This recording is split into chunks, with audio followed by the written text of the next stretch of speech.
नमस्कार, स्वागत है आपका जनता टीवी में। मैं हूं आपके साथ सचिन चौहान। नेपाल संसदीय समिति के 11 सदस्यीय प्रतिनिधिमंडल ने मुख्यमंत्री योगी आदित्यनाथ से मुलाकात की है और यह मुलाकात राजकिशोर यादव की अध्यक्षता में हुई है, जिस दौरान मुख्यमंत्री ने क्या कुछ कहा है वो एक बार सुन लेते हैं और देख लेते हैं। नेपाल के टूरिज्म और भारत और नेपाल के संबंधों को आगे बढ़ाने की दिशा से और मजबूत और सुदृढ़ बनाने के लिए क्या कुछ प्रयास हो सकते हैं, इसके लिए आप लोगों का वर्तमान में भारत का जो दौरा है उसी क्रम में आप उत्तर प्रदेश आए हैं। मैं आपका और आपके पूरे प्रतिनिधिमंडल का हृदय से स्वागत करता हूं। मेरे लिए यह आपका दौरा और भी महत्वपूर्ण इसलिए हो जाता है, एक भारत और नेपाल के प्राचीन संबंध और राजनीतिक दायरे से आगे सांस्कृतिक और आध्यात्मिक संबंधों को जोड़ता है। भारत और नेपाल की जब हम बात करते हैं तो ये दो शरीर हैं, लेकिन आत्मा दोनों में एक निवास करती है। दोनों की एक सांझी परंपरा है, एक विरासत है, एक धाम है और आत्मीयता भी एक दूसरे के साथ उसी रूप में है।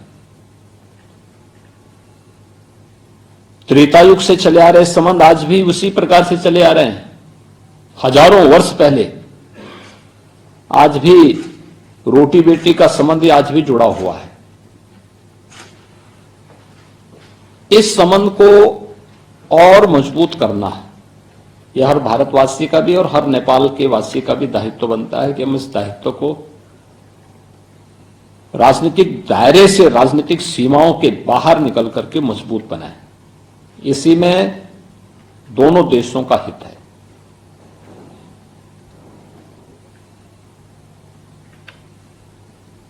नेपाल के पास एक अवसर है कि भारत की प्रगति को अपनी समृद्धि के साथ जोड़ करके आगे बढ़े। हमारे यहां प्रधानमंत्री मोदी जी का जो विजिट नेपाल में हुआ था, उस समय उन्होंने बहुत सारी चीजों को आगे बढ़ाया था। खासतौर पर बाबा विश्वनाथ धाम काशी से पशुपतिनाथ को आपस में जोड़ने के लिए सिस्टर सिटी के रूप में अयोध्या, जनकपुर को, काठमांडू और काशी को, ये प्रयास आगे बढ़े थे। बीच में संभवतः वो जो गति आनी चाहिए थी वो आगे बढ़ नहीं पाई होगी, लेकिन उसको बढ़ाने की आवश्यकता है। देखिए, नेपाल के लिए एक अवसर है जिसमें ट्रेड के लिए भी,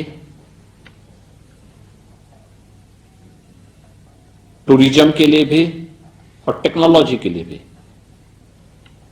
भारत उनका बहुत विश्वसनीय सहयोगी हो सकता है। नेपाल, देखिए, आज के समय में हम आर्थिक युग में हैं। अगर हमने ट्रेड को बढ़ावा नहीं दिया,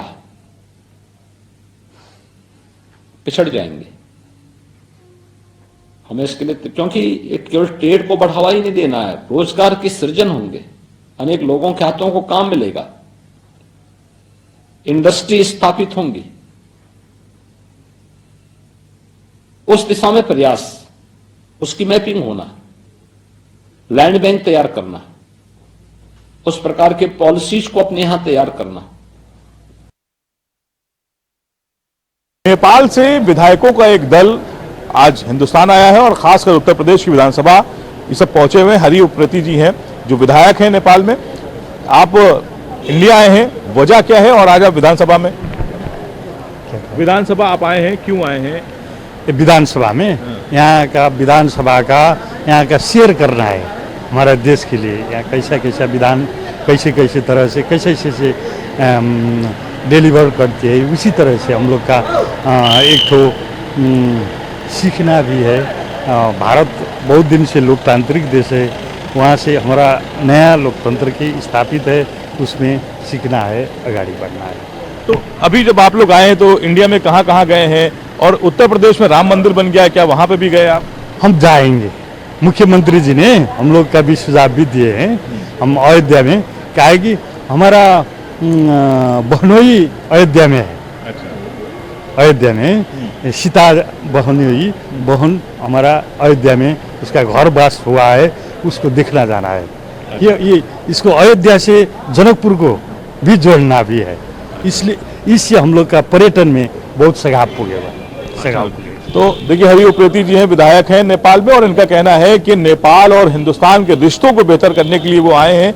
यहाँ के जो धार्मिक स्थल है वहां पर जा रहे हैं, और खासकर राम मंदिर भी ये जाएंगे, और वहां पर जो जनक और राम मंदिर के जो रिश्ते हैं उसको और बेहतर करना है। यानी कि आज जिन नेपाल और इंडिया के जो रिश्तों की बात की जाती थी उन्हें और मजबूती देने सब लोग, कई विधायक, कितने विधायक आप लोग आए हैं? हम लोग अभी 8 विधायक हैं। देखिए, इन्होंने बताया 8 विधायक वहां से चलकर आए और नेपाल और हिंदुस्तान के रिश्ते बेहतर करने के प्रयास हो रहे हैं। कैमरा पर्सन आशीष के साथ तौखिर किदवई, जनता टीवी, लखनऊ।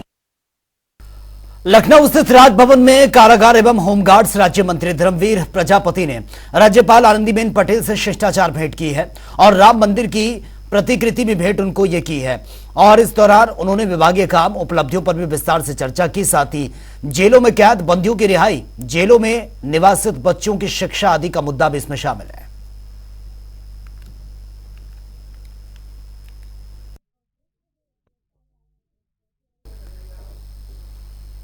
और यूसीसी कानून का विधेयक आज उत्तराखंड विधानसभा सत्र में पेश किया गया, जिसके बाद बयानबाजी का सिलसिला भी शुरू हो गया। और इस बीच उत्तर प्रदेश के मुख्यमंत्री, उप मुख्यमंत्री केशव प्रसाद मौर्य का बयान इस पर सामने आया है।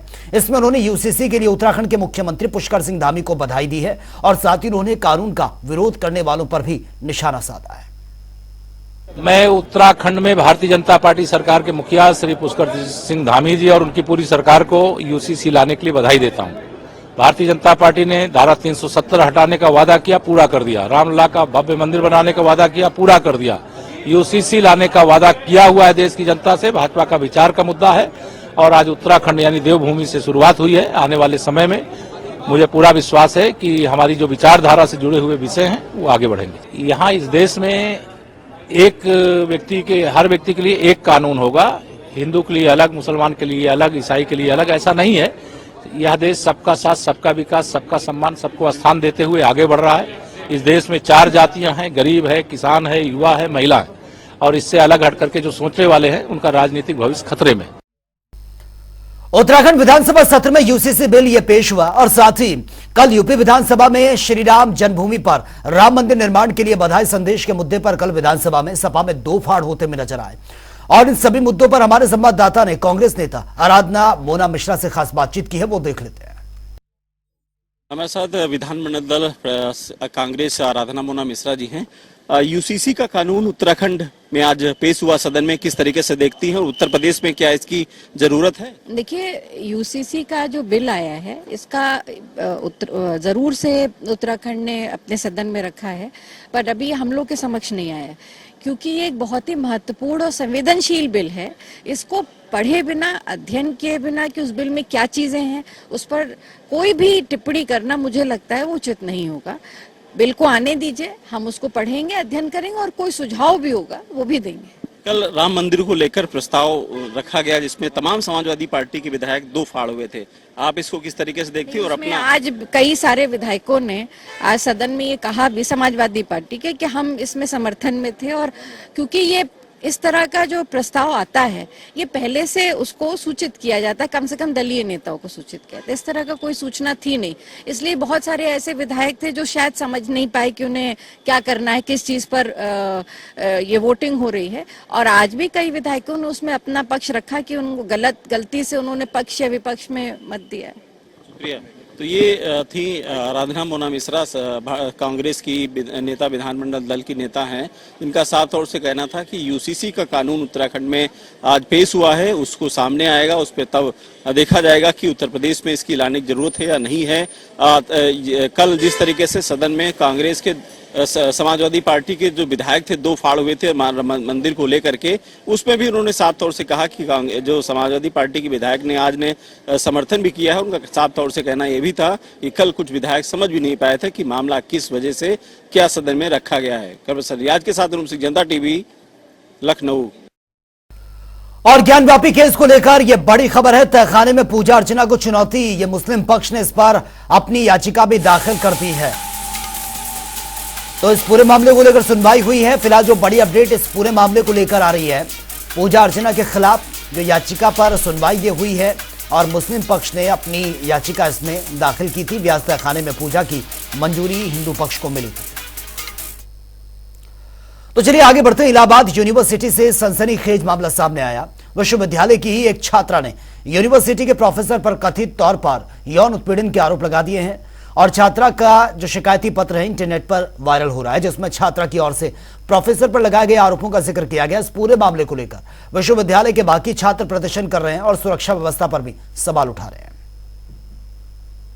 विभागाध्यक्ष को एक शिकायत मिली थी, जिसको उन्होंने कुलपति महोदया को अग्रसारित किया है और कुलपति महोदया ने उसका संज्ञान लेते हुए उस मामले को जो इंटरनल कंप्लेंट्स कमेटी होती है उसको रेफर कर दिया है। कमेटी इसको इन्वेस्टिगेट करेगी और फिर अपनी रिपोर्ट देगी। शिकायत एक शिक्षक के लिए एक छात्रा ने की है।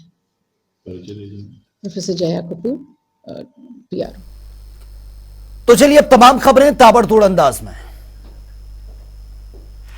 इटावा में मेडिकल स्टोर्स और दुकानों पर छापेमारी, आबकारी और औषधि निरीक्षक की मौजूदगी में छापेमारी, कई दवाओं के सैंपल जांच के लिए भेजे। सोनभद्र में 2 हार्डकोर नक्सलियों को सुनाई जाएगी सजा, कोर्ट परिसर में सुरक्षा के पुख्ता इंतजाम। बहराइच में पूर्व सभा सांसद रुबाब सहीदा का हार्ट अटैक से निधन। 2004 में बहराइच लोकसभा से निर्वाचित हुई थी सांसद। फिरोजाबाद अस्पताल में पर्चा बनवाने को लेकर हाथापाई, ड्यूटी पर तैनात महिला होमगार्ड के साथ महिला की लड़ाई। चंदौली में गुंडों पर चला है पुलिस का डंडा, सभी गुंडों के जनपद में प्रवेश पर ये रोक।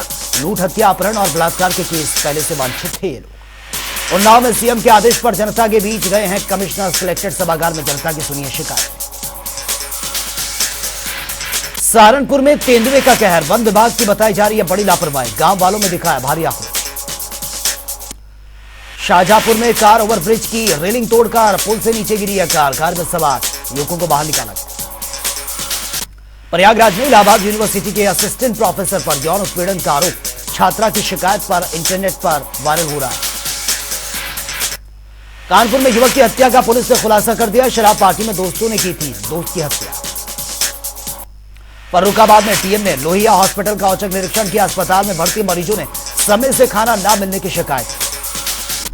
महुआ में सपा में पंचायत सदस्य ने पार्टी से इस्तीफा दिया, मां पूर्व विधायिका ने भी छोड़ा है सपा का दावा। आगरा में दवा फैक्ट्री में लगी है भीषण आग, कई किलोमीटर तक फैला है धुआं, मौके पर पहुंची है फायर ब्रिगेड की गाड़ी। फतेहपुर में दबंगों ने घर में घुसकर बहनों से अभद्रता की है, विरोध करने पर जमकर मारपीट हुई है, पीड़िताओं ने पुलिस में दर्ज करवाया मुकदमा। महुआ में अपहरण कर दुष्कर्म के मामले में सजा, 2018 में नाबालिग के साथ घटित हुई थी यह घटना। बहराइच में नगर पालिका सफाई कर्मचारी ने किया धरना प्रदर्शन, मुख्य मांगों को लेकर यह प्रदर्शन। लखनऊ में चलती कार आग के गोले में तब्दील हुई, राहगीरों में मचा हड़कंप, चालक की सूझबूझ से आग को कंट्रोल किया गया। चित्रकूट में सिपाही ने फांसी लगाकर आत्महत्या कर ली है, जानकारी के अनुसार काफी दिनों से डिप्रेशन में था, जांच में जुटी है पुलिस। कानपुर देहात में फांसी से लटकता मिला विवाहिता का शव, मायके पक्ष ने ससुराल जनों पर लगा दिया हत्या का आरोप, जांच में जुटी है पुलिस। महुआ में युवती ने की आत्महत्या, पुलिस ने शव का पोस्टमार्टम कराया, 1 साल पहले पति से लिया था तलाक।